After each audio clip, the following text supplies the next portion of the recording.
Video में हम लोग experimental verification of Werner theory देखेंगे। तो इससे पहले हम लोगों ने वर्नर थ्योरी क्या होता है, वर्नर थ्योरी का सक्सेस क्या है, ये सब पढ़ लिया है।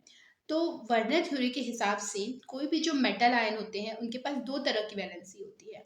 एक होता है सेकेंडरी, एक होता है प्राइमरी। सेकेंडरी वैलेंसी वो होता है जो कि आयोनाइज नहीं हो सकता है, और प्राइमरी वैलेंसी वो होता है जो कि आयोनाइज हो सकता है और ऑक्सीडेशन नंबर पर डिपेंड करता है।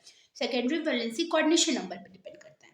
अब इस वीडियो में हम लोग experimental verification of Werner theory देखेंगे। इन्होंने क्या किया था, कोबाल्ट क्लोराइड अमाइन का रिएक्शन AgNO3 से कराया था। ठीक है, इन्होंने क्या किया था, कोबाल्ट क्लोराइड एमाइन का रिएक्शन AgNO3 से कराया गया था। ठीक है, तो इन्होंने क्या देखा कि यहाँ पर 3AgCl आया। ठीक है, अब जब कोबाल्ट क्लोराइड .5NH3 का जब AgNO3 से रिएक्शन किया गया,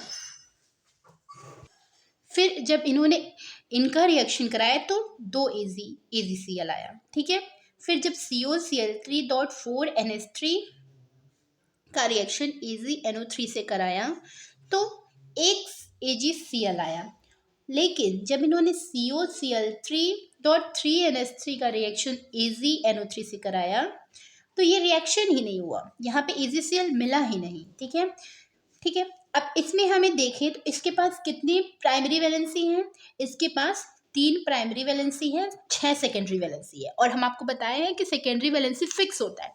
तो यहाँ पर कितना है, 5Cl, 1Cl यहाँ से ले लिया, मतलब 6 सेकेंडरी वैलेंसी, और कितना प्राइमरी वैलेंसी, 2 प्राइमरी वैलेंसी। और इस वाले में 4NH3 है, 2Cl ले लेंगे तो 6 सेकेंडरी वैलेंसी और 1 प्राइमरी वैलेंसी। ठीक है, और यहाँ पर 3 ही है, 3 सेकेंडरी वैलेंसी तो 3 आ जा रहे हैं, लेकिन इधर 0 प्राइमरी वैलेंसी आ रहा है। ठीक है, फिर इन्होंने क्या किया था कि फिर इन्होंने कोबाल्ट क्लोराइड एमाइन का रिएक्शन HCl and H2SO4 से कराया।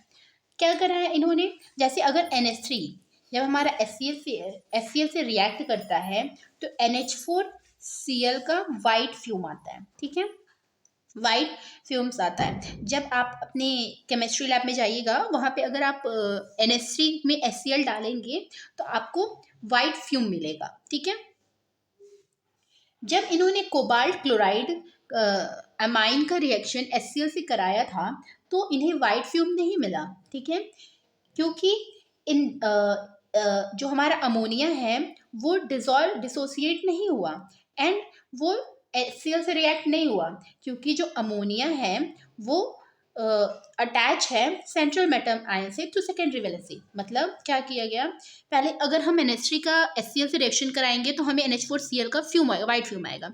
इन्होंने क्या किया, कोबाल्ट क्लोराइड .6NH3 का रिएक्शन कराया था HCl से, तो इन्हें वाइट फ्यूम नहीं मिला, NH4Cl नहीं मिला, क्योंकि यहाँ पर जो हमारा अमोनिया है, 6 अमोनिया जो है वो सेकेंडरी वैलेंसी से जुड़ा है, जो कि आयनाइज नहीं हुआ। जब अमोनिया टूटा ही नहीं तो HCl से कहाँ से जाके जुड़ेगा। ठीक है, इसके बाद इन्होंने क्या किया कि इन्होंने COCl3 इसमें .5NH3 का रिएक्शन कराया गया, तो 5NH3 1 Cl, ये 5NH3 और यहाँ का 1 Cl सब सेकेंडरी वैलेंसी से जुड़ा है, मतलब यहाँ पे कोई भी NH3 टूटेगा नहीं तो HCl से नहीं रिएक्ट करेगा, तो यहाँ पे वाइट फ्यूम नहीं आएगा। ठीक है, इसके बाद इन्होंने क्या किया कि सॉरी फिर इन्होंने क्या किया कि थर्ड में इन्होंने इलेक्ट्रिक कंडक्टेंस देखा, जो कि डिपेंड करता है number of ions in a solution. ठीक है, तो जो हमारा COCl3 है .6NH3 उसके पास हाईएस्ट कंडक्टेंस होता है। हाईएस्ट कंडक्टेंस क्यों होता है, क्योंकि उसके पास बहुत, जब ये टूटेगा तो 3 Cl निकलेगा ना, तो इसके पास ग्रेटर नंबर ऑफ आयंस हुआ, और अगर आयंस ज़्यादा होगा तो कंडक्टेंस इंक्रीज होगा। जैसे कि अगर हम COCl3.5NH3 लिए तो जब ये टूटेगा तो 2 Cl देगा, तो यहाँ पे नंबर ऑफ आयंस इससे कम हुआ, मतलब इसके पास हमें इसका जो कंडक्टेंस है वो इससे कम हो गया। ठीक है, इस तरह जब 4NH3 लेंगे तो एक Cl निकलेगा, मतलब इसका कंडक्टेंस और कम होगा। लेकिन जब हम 3NH3 लेंगे तो एक भी Cl नहीं मिलेगा, मतलब ये कंडक्टेंस प्रॉपर्टी शो ही नहीं करेगा। फोर्थ हमारा डाइपोल मोमेंट। डाइपोल मोमेंट जो ट्रांस कंपाउंड होते हैं वो सिमेट्रिकल होते हैं, ठीक है, और नॉन पोलर होते हैं, जिसकी वजह से उनका डाइपोल मोमेंट 0 होता है। और जो सिस कंपाउंड होते हैं वो अनसिमेट्रिकल होते हैं और उनका वो पोलर होते हैं, तो उनका डाइपोल मोमेंट 0 नहीं होता है, ठीक है। और यहाँ पे हमारा वर्नर थ्योरी कंप्लीट होता है। इसके बाद नेक्स्ट वीडियो में हम आगे का पढ़ेंगे। Thank you.